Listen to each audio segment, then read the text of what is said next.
There's a lot going on with regards to Gaza, but you may not have been told anything by mainstream media. It's largely not given the spotlight it deserves, the spotlight that Gaza has had for the last 2 years. But I'll explain simply what the heck is going on for those who still care. The United States is pushing for an international stabilization force to enter Gaza. Tomorrow, Monday 17th of November, at the United Nations, the US is expected to push for this stabilization force to get the green light, as it were. The International Stabilization Force, the ISF, being proposed is said to consist of 20,000 troops from a number of different countries. It's not yet specified what countries. And they are being given a mandate, essentially meaning they're given permission, legitimacy on the world stage to be able to disarm forces in Gaza, train a police force in Gaza to keep the peace, and to ensure humanitarian aid is allowed to keep flowing. That's obviously a big one for the roughly 2 million Ghazawi, or the Gazans in English, that still remain in the territory.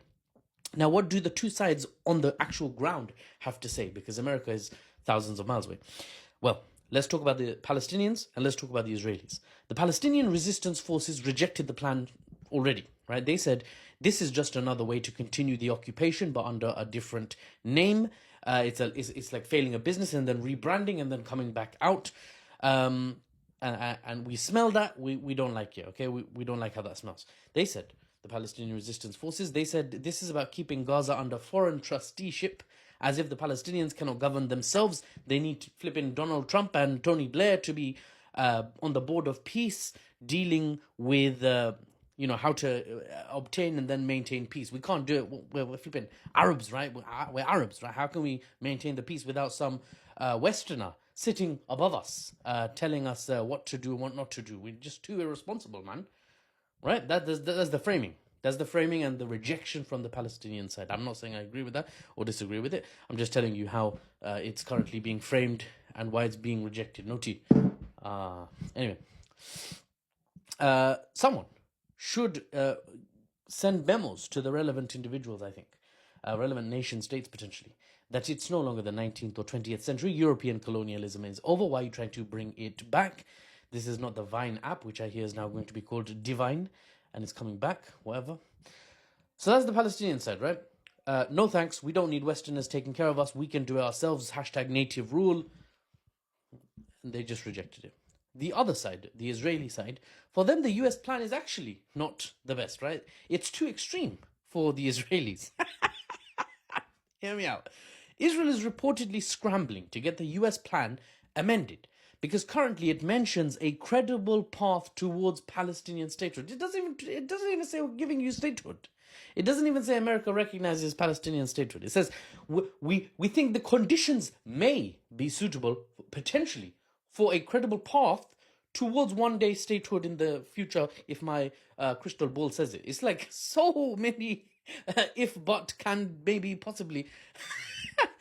Even then, though, that seems to make Netanyahu bust a vein in his forehead whenever he hears Palestinian state. He's like, oh, no, the original homeowners, they cannot, not even a single bedroom. We need the whole house.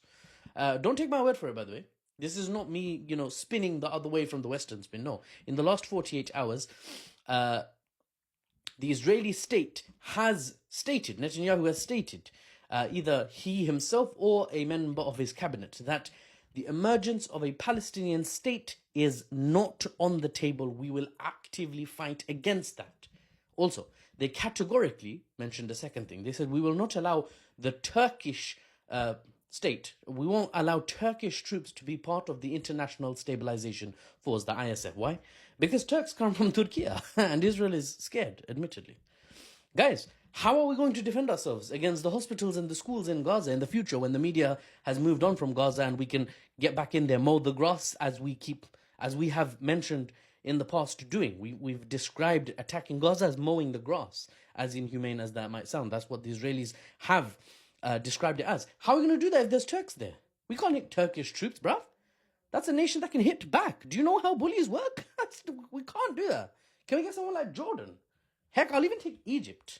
Right? If it's desperate. At least with President Sisi, we can coordinate. He's a pragmatic leader, right? He cares about the Egyptian people. He doesn't want to get into a conflict that is going to make his state suffer, for better or worse. Lots of people agree with that. Lots of people disagree.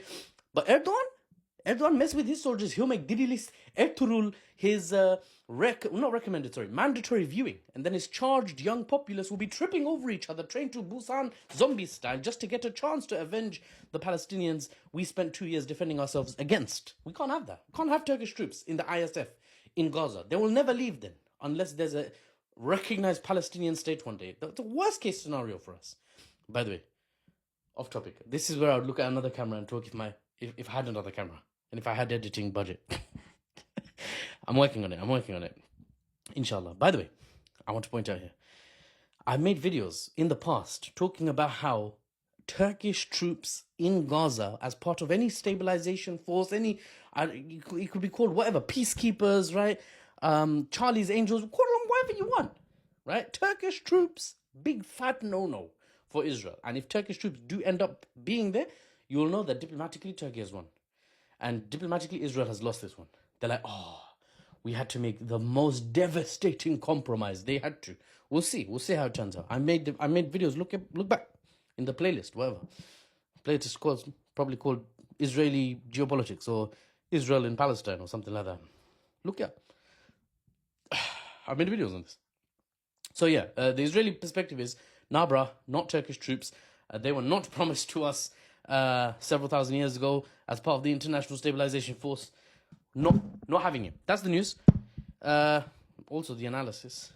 Actually, one more thing I need to mention, and then you'll be all caught up within 7 minutes. Subhanallah. Honestly, I don't. Some people say I make long videos, bruv. What I've condensed here, you'd have to read to get. And if you want to watch, it'll take you ages, and you'll hear about a panel of loads of experts from 15 different countries. It'll take you ages. You'll have to sit there, watch the news like the last 2 generations had to sit and spend the evening watching the news. Right? Ain't no Gen Z got time for that. But they got time for maybe 7 minutes of some random unk on TikTok with a questionable, accent. Anyway, last point. Russia is like Niyat. This is bad deal for Palestine. We will propose our own international stabilization force proposal. So that's likely to cause drama, because Russia's like, no thanks for the American one. We've got a new one. Here, try this one. It's not vodka. Try it. It's halal. So we'll see how that goes.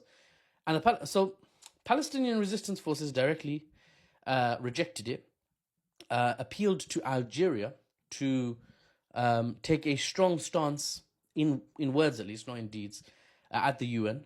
So we'll see if that follows through, what Algeria says. And I'll elaborate further once I get more details. Now, I just want to wrap up by saying this. We now see a clear divergence, a fork in the road, a parting of ways when it comes to Israeli foreign policy versus American foreign policy. And this, it would be unheard of, guys, beyond 2 years ago. America wants peace in the region, albeit without full native rule. They still have, they're still a Western power. They're the leading Western power, of course, very capable, very powerful economically, militarily. But they want peace. They don't want to be involved in another Middle East war. They can't afford that. That's not priority. America First does not include ferrying troops and munitions to Israel indefinitely to fight a fresh war. But Israel wants that war. Israel wants to keep fighting until it's got the best foothold it can get, and time is running out because the global south is rising. And Israel is tied not to the global south, it's tied to the other side, it's tied to the falling star that is the West. And on top of being tied to the West is moving away from Israel. So they're like, okay, listen, it might not actually be in our best interest anymore to support you. APAC had a very outsized influence on our politics. I'm talking about America, obviously. That's changing. So, Israel's in a very difficult position. For better or worse, you might be very unhappy that Israel is in a difficult position. So, time will tell how things turn out, and I'll be here to report to you the news and the analysis, unbiased and without the Western spin. Ladies and gentlemen, for the unbiased news and analysis without the Western spin, I'm Mahfouz, or NewsBaba. Do I have a new background? No. I just moved my table in my box Home Office. Some people will get triggered by the flags here. There's flags here as well. Calm down. There's loads of flags. I just got whatever I found on Timor. I'll see you on the next one.